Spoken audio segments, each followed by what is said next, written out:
सभी प्यारे साथियों को नमस्कार। कैसे हैं आप सभी? आशा करते हैं आप सभी स्वस्थ मस्त जबरदस्त होंगे। आज एक बहुत महत्वपूर्ण टॉपिक हम डिस्कस करेंगे जिसका नाम है जीएसटी। पिछली बार यूपी पुलिस के सभी एग्जाम की शिफ्ट में दो दो तीन तीन क्वेश्चन यहां से पूछे गए, तो बहुत जबरदस्त टॉपिक ये आज का रहने वाला है। एग्जाम ओरिएंटेड है, सारे डाउट्स आपके दूर होंगे। वीडियो थोड़ा बड़ा जा सकता है, परेशान बिल्कुल ना हो, अंत तक देखते रहें। लास्ट में 5 प्रश्न भी करेंगे। बाकी जो किसी भी बैच में जुड़ना चाहे बच्चा, चाहे यूपी पुलिस हो, सेवक बैच हो या अदर बैच, टीडब्ल्यूए के सभी बैचेस पर होली 30 कूपन कोड के साथ 30% का डिस्काउंट आज रात 12 बजे तक है। यह ऑफिस का नंबर है, किसी भी जानकारी के साथ आप इसमें इनरोल कर सकते हैं। जीएसटी की शुरुआत होती है अटल बिहारी वाजपेयी के समय। अटल बिहारी वाजपेयी ने पहली बार विचार रखा जीएसटी के ऊपर। उस समय पश्चिम बंगाल के वित्त मंत्री थे असीम दास गुप्ता। इनकी अध्यक्षता में जीएसटी का, प्यारे बच्चों, ड्राफ्ट तैयार करने के लिए, मॉडल तैयार करने का काम सौंपा गया। तो जीएसटी का मॉडल तैयार करने वाली समिति के अध्यक्ष असीम दास गुप्ता थे। एग्जाम में पूछा जाता है। फिर 2003-4 में विजय केलकर टास्क फोर्स का गठन हुआ। इस समिति ने पहली बार आधिकारिक तौर पर भारत में जीएसटी लागू करने की सिफारिश की। यह पेपर में प्रश्न आया कि भारत में जीएसटी लागू करने की सिफारिश किस समिति द्वारा की गई थी, तो विजय केलकर टास्क फोर्स। फिर 28 फरवरी 2006 में उस समय कांग्रेस के वित्त मंत्री, यूपीए कांग्रेसी गठबंधन है, वित्त मंत्री थे पी चिदंबरम। इन्होंने पहली बार बजट के भाषण में यह कहा कि हम 1 अप्रैल 2010 से जीएसटी को लागू करेंगे। तो बजट में पहली बार 2006 में यह बात की गई थी। फिर बाद में यूपीए सरकार ने 2011 में, यानी कि कांग्रेस सरकार ने 115वां संविधान संशोधन बिल पेश किया, लेकिन ये पास नहीं हो पाया।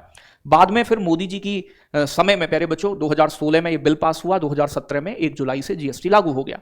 बाकी चीजों को डिस्कस करते हैं। जीएसटी का पूरा नाम क्या है, एग्जाम में आया है, तो goods and services tax. GST किस प्रकार का कर है? इनडायरेक्ट टैक्स, मतलब अप्रत्यक्ष कर। तो यहां डायरेक्ट टैक्स जो होते हैं जिस पर लगता है वही पे करता है, लेकिन इनडायरेक्ट टैक्स वस्तु और सेवाओं पर लगते हैं, लगते किसी और पर हैं और पे कस्टमर को करने होते हैं, मतलब लगते वस्तु और सेवाओं पर हैं। इसे डेस्टिनेशन बेस्ड टैक्स कहा जाता है कि ये कंजम्पशन पर लगता है, मतलब जहां सामान बिकेगा वहां पर लगेगा। अब मैं कोई साबुन ले रहा हूं तो साबुन पर जीएसटी लग रहा है, मुझे पे करना पड़ रहा है। तो सामान बना कहीं भी हो, जहां बिकेगा वहां पर पे करना पड़ेगा। इसका उद्देश्य क्या है? One nation one tax GST को लाने का, कि बहुत सारे टैक्स को खत्म करके अकेला टैक्स ये काम करेगा। कब लागू हुआ? 1 जुलाई 2017 को। नेचर कैसा है? ये इंटीग्रेटेड है, एकीकृत, मतलब ये कई सारे टैक्स को खत्म करके अकेला बनाया गया है। जीएसटी के आने के बाद इसने 17 टैक्स को खत्म कर दिया है इनडायरेक्ट टाइप के, और 23 सेस होते हैं बेटा उपकर, जो टैक्स के ऊपर टैक्स लगाती है सरकार। ठीक है, अतिरिक्त कर जो है वही सेस कहलाता है। आगे बात करें तो कौन से टैक्स खत्म किए जीएसटी ने? जैसे सेंट्रल एक्साइज ड्यूटी, केंद्रीय उत्पाद शुल्क लगता था पहले, अब ये सब नहीं लगते, इनकी जगह जीएसटी लगता है, सिंपल सी बात।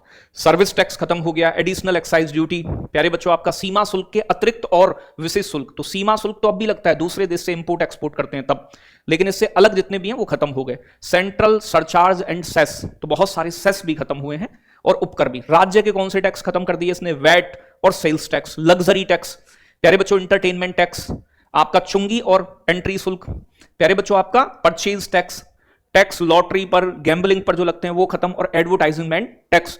ये सब टैक्स जो है बेटा, ये अब जीएसटी ने खत्म कर दिए। जो बताए थे मैंने कि 17। जीएसटी के brand ambassador Amitabh Bachchan. GST लागू करने वाला पहला देश फ्रांस, 1954 में लागू कर दिया। भारत का जीएसटी का मॉडल कनाडा के मॉडल पर आधारित है, मतलब डबल टैक्सेशन सिस्टम। कनाडा में जो जीएसटी लगता है वहां केंद्र और राज्य में बढ़ जाता है, ऐसे ही भारत में भी केंद्र और राज्यों के बीच व्यवस्थित तरीके से बांट दिया जाता है। जीएसटी के लिए कौन सा बिल पेश किया गया? 122वां संविधान संशोधन बिल। देखो, कोई भी बिल जब संसद के समक्ष आता है तो वो शुरुआत में बिल होता है। बिल मतलब क्या प्रावधान है उसमें, और जब वो पास हो जाए संसद से तो फिर वो एक्ट बन जाता है, और फिर संविधान में संशोधन करना होता है। तो कौन सा संविधान संशोधन हुआ जीएसटी के लिए? 101वां 2016 में संविधान संशोधन। इसका बिल कब पेश किया गया? तो सबसे पहले राज्यसभा में पेश हुआ 3 अगस्त 2016 को, फिर लोकसभा में 8 अगस्त 2016, फिर सिग्नेचर किए प्रेसिडेंट ने 8 सितंबर 2016 को, फिर ये एक्ट बन गया। देखो, कुछ बिल ऐसे होते हैं जो संविधान के नेचर में परिवर्तन लाते हैं, जैसे जीएसटी है, तो ऐसे बिलों को आधे से ज्यादा राज्यों की विधानसभा से भी पास करवाना होता है।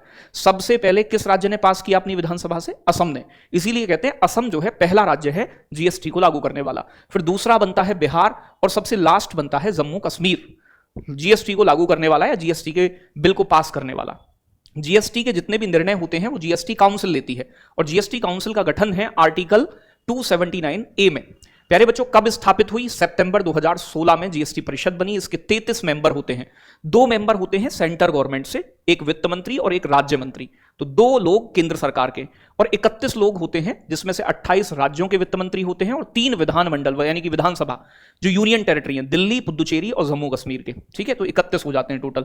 चेयरमैन कौन होता है जीएसटी परिषद का? वित्त मंत्री केंद्र का। और बच्चों पहले कौन थे चेयरमैन? अरुण जेटली।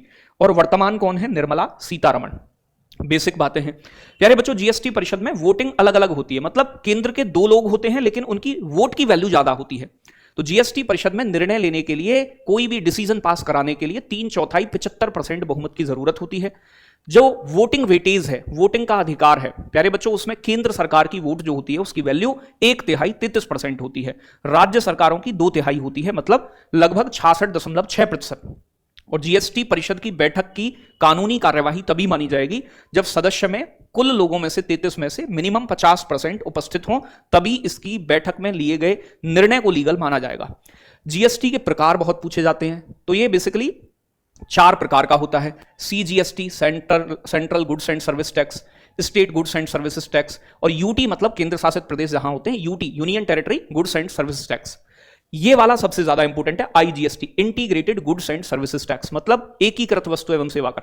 सामान्य तौर पर अगर कोई सामान यूपी में बन रहा है और यूपी में ही बिक रहा है, वो उत्पादन भी यूपी में हुआ और बिक्री भी, तो वहां पर क्या लगेगा? सीजीएसटी और आईजीएसटी, और ये 50-50% दोनों में राज्य और केंद्र में बढ़ जाता है। मान लो 18% जीएसटी है किसी चीज पर, तो 9 रुपए चले जाएंगे सेंट्रल गवर्नमेंट के लिए और 9 रुपए चले जाएंगे यूपी सरकार को। अगर राज्य की जगह यही काम केंद्र शासित प्रदेश में हो रहा है तो भी बराबर बराबर बढ़ जाएगा। लेकिन अगर सामान यूपी में बना और उसकी बिक्री पंजाब में हो रही है, तो अब दिक्कत यह आएगी कि भाई जीएसटी पंजाब को दें या यूपी को। ऐसी कंडीशन में लगता है जब 2 राज्यों के बीच ट्रेड हो, अंतर राज्य व्यापार, IGST integrated goods and services tax, एकीकृत वस्तु एवं सेवा कर, और इसकी उगाही करती है केंद्र सरकार। और बाद में जीएसटी परिषद की सिफारिश पर यह सभी राज्यों और केंद्र शासित प्रदेशों में बांट दिया जाता है। जी सर।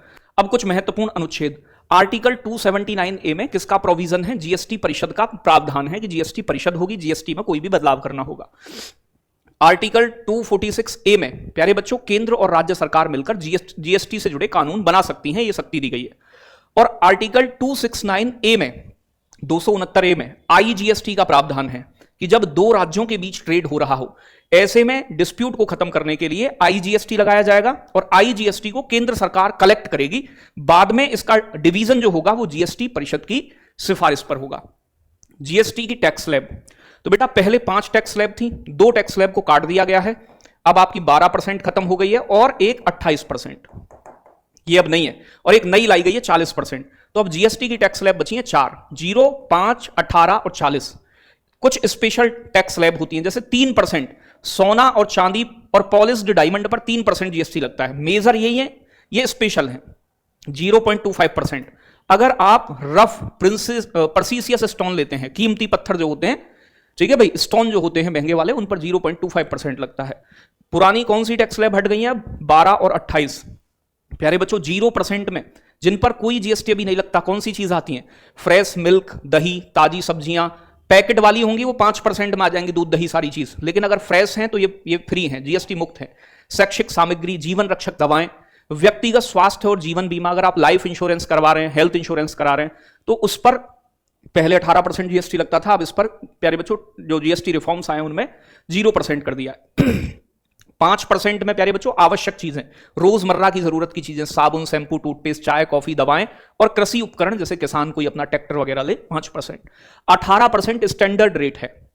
इसमें इलेक्ट्रॉनिक्स का सामान बहुत सारा, जो कि एसी पहले 28 में आता था, 28% टैक्स स्लैब में, वो अब इधर कर दिया है। तो टीवी पर, फ्रिज पर, एसी पर, छोटे वाहन पर, छोटी कार पर, 350 सीसी से कम की मोटरसाइकिल पर और मोबाइल फोन पर अब जो है 18% जीएसटी लगता है। तो पेपर में पूछा गया था मोबाइल फोन पर जीएसटी कितना है, पिछली बार भी 2 क्वेश्चन बने थे हर शिफ्ट में। 40% में कैसी चीजें? विलासिता मतलब लग्जरी आइटम, और सिन गुड, सिन मतलब पापी, मतलब या तो कोल्ड ड्रिंक्स हो गई, हैवी ड्रिंक्स हो गई, आपकी तंबाकू उत्पाद हो गए, या फिर आपकी लग्जरी कार, मोटरसाइकिल, आपकी लग्जरी चीजें, कपड़े लग्जरी, वो सारी चीजें। तो लग्जरी आइटम्स पे जैसे निजी जेट विमान, बड़ी कारें, महंगी कारें, ठीक है, फरारी वरारी, ये सब ले रहे हैं आप, महंगी 350 सीसी से ज्यादा की बाइक ले रहे हैं आप, तंबाकू उत्पाद, पान मसाला, ऑनलाइन गेमिंग, सट्टेबाजी, सब 40% में। प्यारे बच्चों, जीएसटी के बाहर रखे गए उत्पाद कौन से? तो शराब पर जीएसटी नहीं लगता, लेकिन इसका मतलब यह नहीं है कि टैक्स नहीं लगता। टैक्स लगता है, राज्य सरकारें एक्साइज ड्यूटी और वैट लगाती हैं भारी भरकम एल्कोहल पर, शराब पर। प्यारे बच्चों, पेट्रोलियम और पेट्रोलियम के उत्पाद जैसे कि पेट्रोल, डीजल, जेट ऑयल, ये सारी चीजें तो केंद्र सरकार एक्साइज ड्यूटी लगाती है और राज्य जो है वैट लगाते हैं। बाकी इलेक्ट्रिसिटी और रियल एस्टेट को भी ऐसे ही रखा गया है जीएसटी के बाहर। जीएसटी नंबर क्या है? तो जीएसटी आईएन फुल फॉर्म पूछ लेता है, goods and services tax identification number. ये 15 अंक का एक नंबर होता है। अगर आप व्यापारी हैं, व्यापार करते हैं या सर्विस सेवाएं बेचते हैं तो जीएसटी नंबर लेना अनिवार्य होता है कि कितना सामान खरीदा, कितना बेचा। HSN कोड का फुल फॉर्म पिछली बार भी पूछा गया था, हार्मोनाइज सिस्टम ऑफ नोमेनक्लेचर। ये 6 अंक का एक इंटरनेशनल कोड होता है जो वस्तुओं को वर्गीकृत करने के लिए उपयोग किया जाता है। बहुत सारी वस्तुओं पर टैक्स लगता है जीएसटी। किसी वस्तु को क्या टैक्स मतलब एक कोड देना होता है इसमें, तो कोड जो दिया जाता है उसे HSN नंबर कहते हैं क्लासिफिकेशन के लिए कि किस पर कितना जीएसटी होगा। इनपुट टैक्स क्रेडिट क्या है? तो व्यापारी जब सामान खरीदते हैं तो उन्हें टैक्स दिया जाता है और जब वो बेचते हैं तो लिया जाता है। तो जब मैंने मान लो फॉर एग्जाम्पल मैंने मान लो सामान खरीदा तो मैंने 150 रुपए का जीएसटी दिया और जब मैंने सामान बेचा तो मुझे 100 रुपए का प्राप्त हुआ, तो मैं घटाकर इसमें से 50 रुपए सरकार को पे कर दूंगा। तो सामान बेचते समय और खरीदते समय जो अंतर होता है ना, वही जीएसटी सरकार को पे करना होता है, उसे इनपुट टैक्स क्रेडिट कहते हैं। जीएसटी पंजीकरण सीमा, जीएसटी रजिस्ट्रेशन, ये बड़ा इंपॉर्टेंट है, टर्नओवर के आधार पर होती है, इसका नियम अलग अलग है। तो जीएसटी नंबर किनको लेना होगा? जो सेवा होता है, जैसे मैं पढ़ाता हूं, ये एक सर्विस है, तो अगर मैं सर्विस दे रहा हूं और मैं सामान्य राज्य से बिलोंग कर रहा हूं, सामान्य राज्य जैसे यूपी, बिहार, ये सामान्य राज्य में आते हैं, और मैं 20 लाख रुपए का व्यापार कर रहा हूं सर्विसेज बेचकर, तो मुझे जीएसटी नंबर लेना जरूरी है। और स्पेशल राज्य जैसे पहाड़ी वगैरह, इनके लिए 10 लाख रुपए, ठीक है भाई, अगर 10 लाख रुपए का व्यापार कर रहे हैं तो जीएसटी नंबर लेना जरूरी है। तो ये तो होगा सर्विसेज के लिए। अगर वस्तुओं की बात करें, सामान बेचना है आप सामान्य राज्य से हैं तो 40 लाख रुपए से अधिक का टर्नओवर है तो लेना जरूरी है। और स्पेशल राज्यों में प्यारे बच्चों कितना है? 10 लाख रुपए, लेकिन कुछ और राज्य हैं जैसे अरुणाचल, मेघालय, इनके लिए 20 लाख रुपए रखा गया है। तो जीएसटी का मामला समझ आया होगा। 5 प्रश्न करते हैं लास्ट में। तो प्यारे बच्चों, भारत में जीएसटी को किस संविधान संशोधन अधिनियम के माध्यम से लागू किया गया? तो 100वां संविधान संशोधन अधिनियम 2016 लागू 1 जुलाई 2017 में हुआ। बिल कौन सा था? 122वां। भारतीय संविधान का कौन सा अनुच्छेद जीएसटी परिषद के गठन से संबंधित है? तो आर्टिकल 269A में जीएसटी काउंसिल है, 279A में जीएसटी काउंसिल है, 269A में आईजीएसटी है, इंटीग्रेटेड जीएसटी। कितने मेंबर होते हैं? 33। वित्त मंत्री कौन होता है जीएसटी परिषद का? अध्यक्ष। अब 3 प्रश्न आप बताएंगे मुझे। भारत में जीएसटी लागू करने की सिफारिश सबसे पहले किस कमेटी ने की? होमवर्क के लिए है, याद रखिएगा। निम्नलिखित में से किसे जीएसटी के दायरे से बाहर रखा गया है? कमेंट सेक्शन में बताइएगा। और तीसरा प्रश्न आपका मतलब 5वां नंबर है, सोना और चांदी जो है इस पर जीएसटी की निर्धारित दर क्या है? ये भी आपको कमेंट में बताना है। वीडियो कैसी लगी इस बात को भी बताइएगा। बाकी मिलेंगे कल के सेशन में एक और अच्छी वीडियो के साथ आपके लिए। ये 2 नंबर तैयार करवाएगी आपके पेपर में। ऐसी ही वीडियो लगातार एग्जाम ओरिएंटेड आपको मिलती रहेंगी। और जरूर कमेंट किया करिए, मुझे अच्छा लगता है आपके कमेंट पढ़ना, आप जो लिखते हैं। और पेपर में जब देकर निकलोगे तो आपको याद आएगा कि ये शॉर्ट वीडियो बड़े काम की रही। बहुत बहुत धन्यवाद। जय हिंद, जय भारत बच्चों।